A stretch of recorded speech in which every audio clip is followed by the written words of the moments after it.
113, 25 CM 185, State of Wisconsin versus Lee Morates. The state appears through Assistant District Attorney Jose Villa in person. We have Mr. Morates. Right from the jump, tension in the air. You can feel the judge's patience running thin. Notice how she says to argue and to argue and to argue? That repetition isn't random, it's control. The courtroom is her territory, and she's setting the tone early. This won't be another back-and-forth circus. In person without counsel. We're set today in these matters for an initial appearance in the 185 case and a status in the other. Mr. Morris, did you receive a copy of that new complaint? And that's what it looks like in your hand? Yes. Did you read it? I didn't read the whole thing. But do you understand that charge and that maximum penalty? I really don't. Okay, well, it's easy. I'll just go over it with you and you'll totally understand. It's alleging that on or around June 13th, 2025, you knowingly, you did so understandingly, that you violated an injunction, which is a restraining order, as people know it in lay terms. An injunction where you're not supposed to have any contact at all in any way, shape, or form at all with an individual in 24 CM 120. So they're alleging on June 13th, 2020. And there it is, violation of an injunction. For those who don't know, that's basically breaking a court order to stay away from someone. In legal terms, it's serious. In emotional terms, it's the moment when frustration and desperation collide. And usually, that's where defendants dig themselves in deeper. 25, you violated that. You broke the law. You had contact. Don't say a word. You could, upon conviction, you could be fined not more than $10,000 and have incarceration of not more than 9 months in jail. So that's that maximum penalty associated with the charge and what the state would have to prove. Okay, and it's alleging that you did have contact, you knew you had contact, and you knew you weren't supposed to have contact with that domestic abuse injunction. Okay, I would not say any facts about the case because anything that you say here today can be used against you. Okay, but if you have a question, an administrative question, I can answer that. I spoke to Jose and he didn't help me at all. I had a lot. Not supposed to. He's the state. He's on the opposite side. Oh, I see. I don't know how this works. Okay. I have no idea how this works. He's the attorney that prosecutes you, that doesn't want, that he's wanting to protect the public interest and the allegations in both of these complaints because they're very similar. So he's not the guy who can help you. Oh, if you're see, looking, I don't understand how any of this works. Okay. So I don't have enough money to buy an attorney right now. So did you talk to, there was a gentleman, and I'm going to try and find somebody outside who can stop. Hey, why don't you please, one of you run out, Mr. Flisky's right outside, and then we can get Mr. Flisky so he can talk with Mr. Morris to see if he qualifies. Thank you, Ms. Bauer. You talked to him already? I talked to a woman the last time I was here. Okay. I don't Apparently qualify. We don't need him. I don't Apparently qualify he doesn't at all. qualify. So, but thank you, Ms. Bauer. Okay, so you don't qualify. Well, okay. She told me I could only make like $200 a month, and No, it's not. It's not that. It's not $200 a month. It's like you probably own property. If you own property, yeah, I do. Then that's what I own cut you quite out. a bit of property. So, what you would probably. This part hits hard. The money wall. The justice system says everyone gets a fair trial. But what happens when you can't afford one?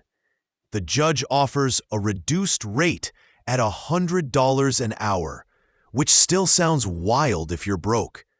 It's a reality check on how justice for all often comes with a price tag. Like to do is retain your own attorney or apply for a court-appointed attorney, but that's still at your cost and you'll still need to have money down. But if that's the route you wish to go, then you need to go outside and get that application when we're done here today. Fill it out today.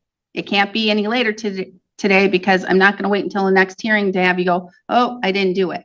So you have to go fill that out today if you want a court-appointed attorney at your cost. It's $100 an hour, but that's far less than the other attorneys. You can pay $300 or $400 an hour for a private attorney. You can go that route too. That's totally up to you. But otherwise, it's a reduced rate at $100 an hour.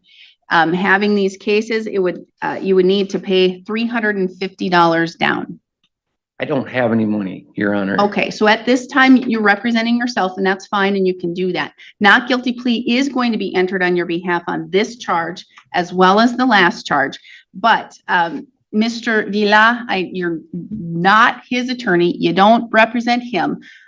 He tried to talk to you about the case, but so with regards to this matter and your boots that you fill, what is an offer that can be presented?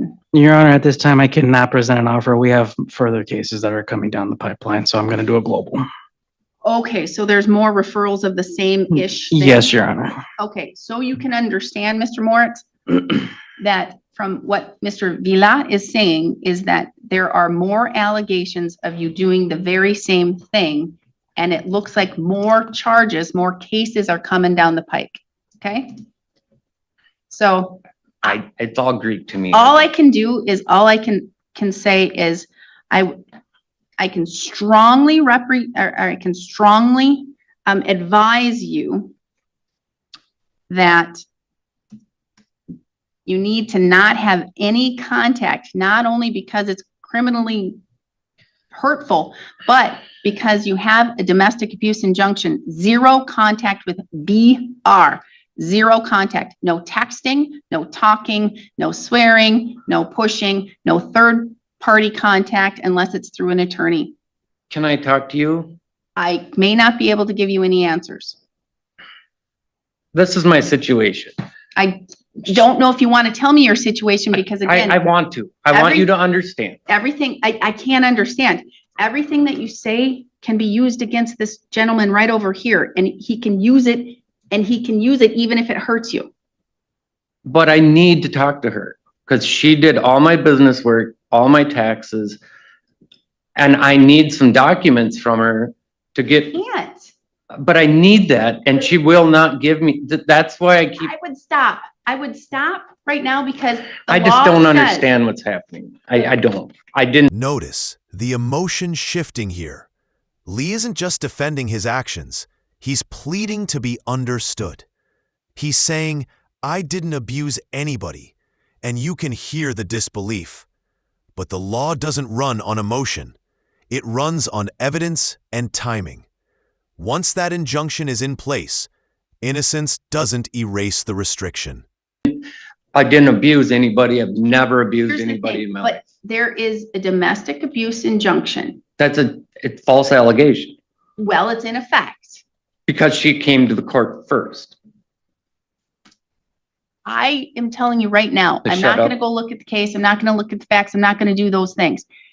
Well, There someone is- needs to. There is in effect a domestic abuse injunction that says absolutely 0 contact, none whatsoever. No text messages, no calls, no thinking hypothetically or not hypothetically, thinking towards her, no talking to people, not trying to do anything that has any contact with BR at all. Not at all. And if you need contact, you want to know, it says in the injunction, I can tell you right this because it says in the injunction, you can have 0 third-party contact unless it's through an attorney. So that's your option. I don't have any money, so I don't, yeah, my life's in your hands, Your Honor. It's not in my hands, it's in your hands because I don't make the choices and I don't have the conduct you do. You're the one who understands what the law is prohibiting and you continue to do it the only way, and through that injunction, it says attorney. So what you're gonna need to do is, I'm strongly advising you, at least you can go hire an attorney for this one sole little thing. I don't have any money, Your Honor. I don't. She took $25,000 from me and split. I don't know what else to tell you. I don't have any money, so I don't want to go to jail. I don't know what to do, I would stop having contact with BR. but I need some paperwork from her. And I I- told you I how to need do it. it. I told you how. I to can't do it. afford an attorney, Your Honor. I'm at your mercy. There's no mercy here. I cannot be merciful. I have nothing that I can do right here at this time. An injunction says 0 contact, any way, shape, or form, I understand. except through an attorney. So, you know, I understand. fix. I And understand. you have the fix. You just have to figure out, problem solve to get to that, to be able to get what you need. I can't give you authority to do that. I understand. So what I'm going to do, how long do you think it's going to take you to review these new referrals? Your Honor, less than 30 days.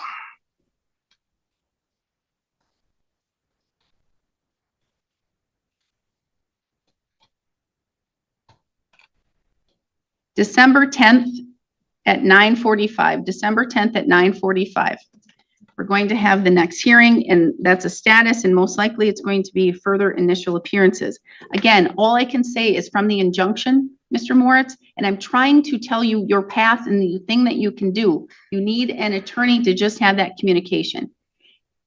And I know you say you don't have money, but here's the thing. Have you talked to an attorney to see how much money it'll cost just to have that communication? $1,500 retainer, Well, how many attorneys did you talk to? Benson. Oh, one. There's multiple other attorneys to talk to that don't charge $1,500 retainer just to send a letter to try and get business documents. There's more than one attorney in the world, okay? As you saw, we had at least 4 in here today. Not counting the state. Mr. Vila. Your Honor, it does appear that we also need to set bond for these cases. All right. The court is going to do $500 signature bond. Okay, $500 signature bond, absolutely no contact with BR or residents. I have a question. Yes. What does a signature bond mean? A signature bond means you're going to sign the bond, you're going to understand the conditions. You come to court, you follow the law, you don't break any of the conditions. And then if you do, great, and you don't violate any of those things, then you're fine. You're just signing by your signature. You're saying, I'm agreeing to abide by this. If you violate, not only can the court convert that to cash, well, they have to pay $500 bail, but the state has the ability to charge you for what's called bail jumping. Okay, you're So- charged with misdemeanor. So if you So violate I any sign this condition, bond, and if I don't communicate at all, I don't have to pay money? I don't understand. correct. You don't violate the bond. So what, do I sign that today? Yes, you'll come up here and sign it right here today. Okay, I strongly encourage you to either find an attorney and retain that attorney, or to apply for that court-appointed attorney. Okay, and you'll fill out the whole application, but I need proof of your income as well as, I don't have it because I don't have the Don't- documents. don't need those documents. I just need you to tell me, I make this much and this is under perjury. So I make Okay, this but much a listen, month. I don't make a steady income. I've been self-employed since 1997. I understand you used to cut our grass here. I Yes, understand I that. did, and I lost my job because of this whole situation of false allegations. Mr. Moritz, I don't understand any of this. I've never been in trouble with the law. here's the thing.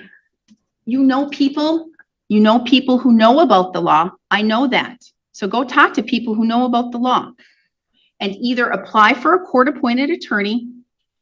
That's an option right there. And you don't even have to say, I don't need to know, I make $100 this month, I make $300. Well, that's the thing. It all depends on the weather. If it rains, I mow. If it snows, I plow. You If it have an doesn't rain or snow, I don't make any money. You have an idea. You have an idea of how much you make, okay? You have an idea. I don't make enough to pay my mortgage right now.